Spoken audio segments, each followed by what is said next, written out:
नमस्कार बालमित्रांनो, तुम्हाला सर्वांना गोष्ट ऐकायला खूप आवडते.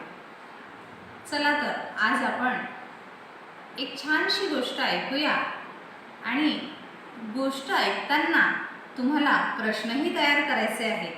गोष्टीचे नाव आहे ससा आणि कासवाची शर्यत. एक होते गाव. त्या गावात एक होता ससा आणि एक होतं कासव.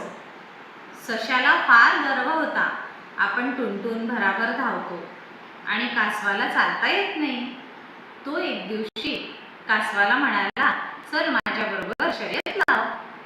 कासव म्हणाला, अरे तुझ्याबरोबर मी काय शर्यत लावू? तू तर टुनटुन भराभर पळतोस आणि मी तर हळूहळू चालतो. त्यावर ससा म्हणाला, नाही नाही, तू माझ्याबरोबर शर्यत लावलीच पाहिजे. उद्या सकाळी लवकर उठायचं आणि शर्यतीला सुरुवात करायची.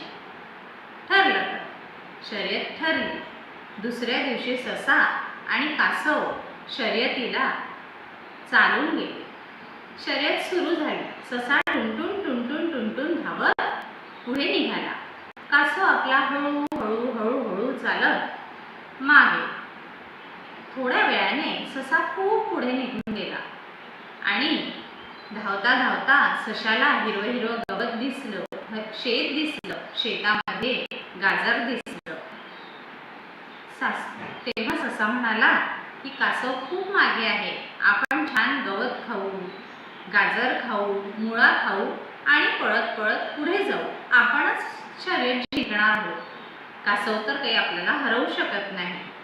मग सस्याने गाजरावर मुळ्यावर ताव मारला आणि पोट भरल्यावर सशाला आली झोप आणि तो झोपून गेला.